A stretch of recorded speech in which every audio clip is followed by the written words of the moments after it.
Գյորջյան Կասկադ 60 ամիս փուլային վճարում բազմաթիվ առավելություններ։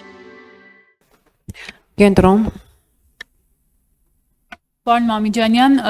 ընդդիմությունը այսպես իշխանությանը մեղադրում է, որ ինչ ուզում է Ադրբեջանը զիջում են եւ այլն, Փաշինյանը երեք եզրափակիչ ելույթում ի վերջո ձեզ պատասխանեց, ասաց ամբողջ խնդիրն էլ այն է, որ ինչ ուզել են չեն տվել եւ խնդիրը այդտեղից է գալիս եւ նաեւ ասում է, որ եթե իրենք չլինեին իշխանություն, այսօր գուցե Հայաստանը չլիներ։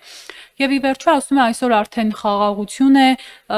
այսօր էլ հայտարարել է, որ Թրամփի ուղու դետալներն են այսպես հստակեցվում։ Ի վերջո ինչ խնդիր է տեսնում իշխանությունը այդ ընդդիմությունը ներողություն, այդ խաղաղությունը ասվածը չեք տեսնում։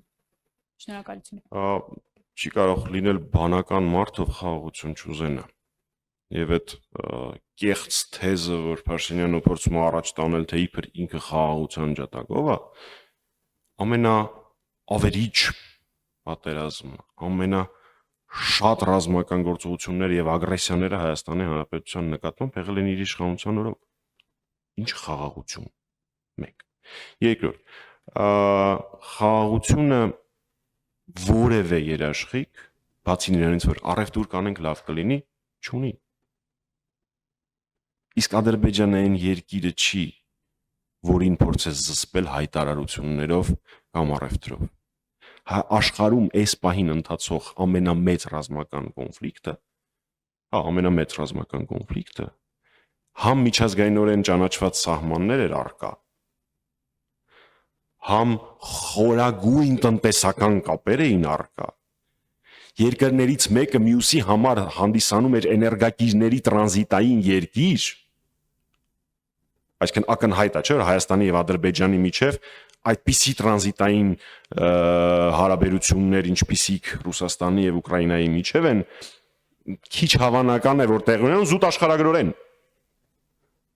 Հետո դա երաշխիք եղավ խաղաղության։ Էլ չեմ ասում, որ կան միջազգային պայմանագրեր, որոնցով երաշխավորման ինստիտուտներ երկու երկրների միջև գործում անվտանգ է։ Անդրադառնալով, Հայաստանի Հանրապետությունը գոյություն չունի։ Եթե Նիկոլ Փաշինյանը շարունակի կառավարության մնալ, Հայաստանի Հանրապետության գոյությունը կասկածի տակ կմնա։ Դա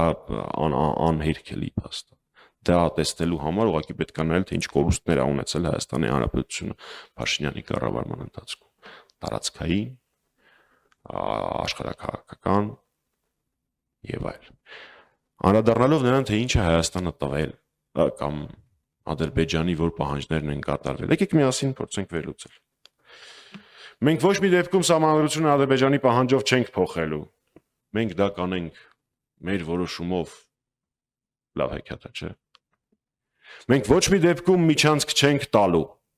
բայց փաստացի հիմա բանակցային վերջին փաստաթուղթը, որը նախաստորագրվել է, ամբողջ աշխարհը ներկայացնում է միջազգային տրամաբանության մեջ, ամբողջ։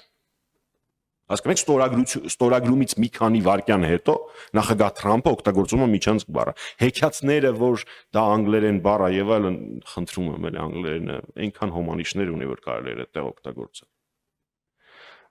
Բոլոր փորձագետները, ամերիկյան, եվրոպական, ռուսական, հայկական, բոլորը ասում են միջազգային տրամաբանություն է։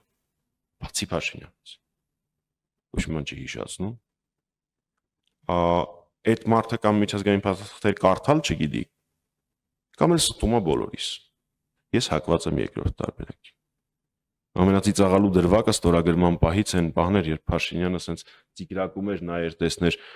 էտա փաստաթղթի մեջ գրած թե չէ։ Ինչ վերաբերվում է, ես կարող եմ այսպես շատ շարունակել, գիտեմ որ ժամանակը ավարտվում է, նույնը վերաբերվում է Լեռնային Ղարաբաղի հայկական լինել չլինելու։ Նույնը վերաբերվում է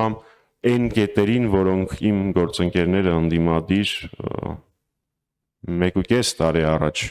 ծանոթացան փաստաթղթի սկզբնական տեքստին, որոնք այն ժամանակ կարևոր կետեր էին Հայաստանի համար, առաջնահերթություններ էին, բայց հանվեցին Ադրբեջանի պահանջով։ Ու այսպես շարունակ։ Եվ ամենակարևորներից մեկը Յակոմինսկի խմբի լուծարումը։ Քանի կար պիտի ստորագրման ժամանակ լուծարվեր, բայց լուծարվեց նախաստորագրման ժամանակ։ Ու այսպես ես կարող եմ եւս մի 10 րոպե շարունակել, բայց ժամանակը ավարտվում է, այնպես որ ակնհայտ է, որ Փաշինյանը կատարել է Ադրբեջանի բոլոր պահանջները, հեքիաթները, որ պատերազմ